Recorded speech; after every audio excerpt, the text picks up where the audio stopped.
भाई नज़र इतनी ख़राब चीज़ है ना कि आपका टायर तक पंचर कर देता है। नहीं, मजाक कर रहा हूँ गाइस। वो मेरा उस पे मत जाना डायलॉग पे, बट एक्चुअली मेरा टायर पंचर हो चुका है। 1 महीने हुए हैं गाइस ये लिए हुए, बट वो भी पंचर हो गया। इसका रीज़न मैं आपको बताता हूँ अंदर जाके, क्योंकि अभी पूरे फैमिली में मतलब मेरे को थोड़ा शर्म आता है ब्लॉग बनाने में। अब देखो यहाँ पे अभी अभी नया नया लिया था यार, एंटॉर्क इतना बढ़िया चल रहा है, टचवुड इसको अभी तक कोई प्रॉब्लम नहीं हुआ है। बट ये भाई कैसे, मतलब समझ नहीं आ रहा। ये भी सेम रास्ते पे चलते हैं, सारी चीज़ें होती हैं, ठीक है, मान के चलते हैं ये 200 किलो का है, ठीक है, ये भी वही रास्ता से जाता है, ये कार भी उसी रास्ता से निकलता है। तो भाई इसमें पंचर क्यों हो गया यार? मतलब एक होता है ना कि अपने लिए कुछ लो एंड अचानक से उसमें कुछ प्रॉब्लम हो जाए, यदि फालतू आपको पता नहीं हो। मैं आपको रीज़न बताना चाहता हूँ, मुझे पता कैसे चला कि ये पंचर हुआ है करके। बहुत बहुत इंटरेस्टिंग चीज़ें बताने वाला हूँ।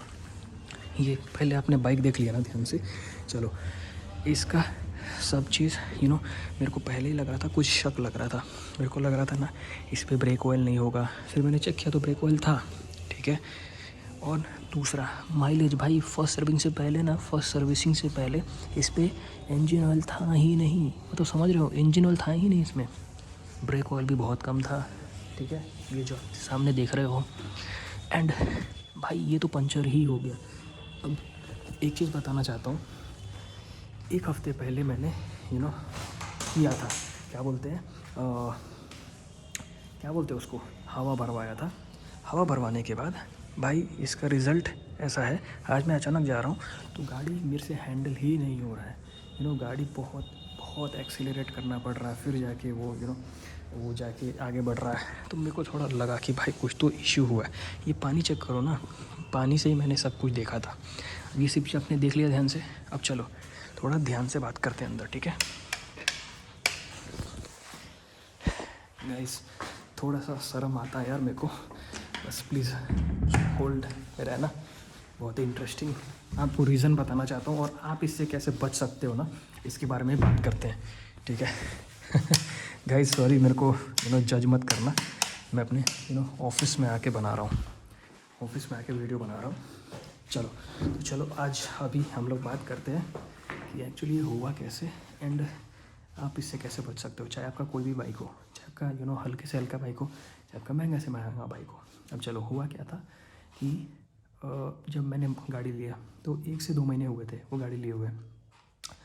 एंड मुझे ऐसा लगता है कि नई गाड़ी में ना आपका टायर में हवा नहीं रहता है। आप समझो मेरा जो एलॉय व्हील है उस पर कितना प्रेशर पड़ा है, मतलब मैंने उसको 450-500 किलोमीटर चला लिए हैं, उसी हवा हवा मैंने कम, ऐसा नहीं कि बिल्कुल नहीं था, बिल्कुल नहीं रहता तो भाई आवाज़ करता ना, था, ठीक है। बट अगर एक एक लेवल होता है ना, जैसे 40-50-50-40 समझो, 40 का लेवल होता है कोई टायर का, तो मेरा था 20-15, तो समझ रहे हो इतना कम था। एंड उसको मैंने कम से कम 450-500 किलोमीटर चला लिया। अब भाई इतना रिग्रेट होता है ना, उसमें भी एक पंचर हो गया। तो अच्छा हुआ कि भाई मैंने उस पर ध्यान दिया और पंचर का पता चला। भाई अगर आप कभी भी गाड़ी ले रहे हो तो उसका हमेशा ध्यान रखना। और दूसरी बात, ये पॉइंट्स हैं, बहुत ध्यान से सुनना, ये आपका गाड़ी बचा सकता है। चाहे कार हो, चाहे बाइक हो, कुछ भी हो, चाहे साइकिल हो, हर चीज़ में। सर्दी के टाइम में ये भी होता है कि आपका जो टायर का जो हवा है ना वो कम हो जाता है, ऑटोमेटिक कम हो जाता है। अगर साइंस के टर्म से देखा जाए तो वो ठंडी में थोड़ा एयर कंप्रेस मतलब कम हो जाता है, मतलब हल्का हो जाता है, ठीक है। एंड गर्म में बहुत ज़्यादा ही फैलता है, ठीक है। तो यही चीज़ें सर्दी में आपको टाइम टाइम पे हवा भरवाना रहता है। भाई मेरे को लगा ठीक है सर्दी का कुछ इफ़ेक्ट होगा कि हवा निकल रहा है। अब बाद में मेरे को भी रियलाइज़ हो रहा है कि भाई हर हफ्ते निकलता है क्या, ठीक है।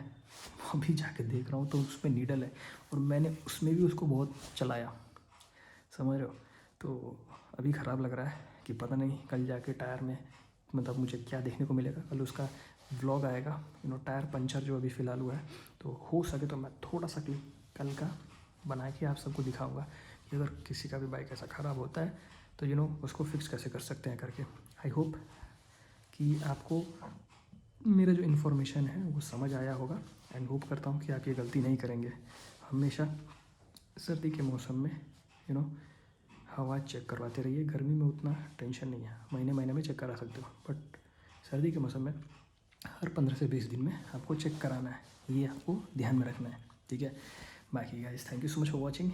मैं एक नया यूट्यूबर हूँ, तो लाइक कर देना यार, एंड कमेंट में बताना आपको ये वीडियो कैसा लगा, इन्फॉर्मेटिव था, एंड सब्सक्राइब, सबसे मेन चीज़ है भाई, सब्सक्राइब कर देना। Thank you.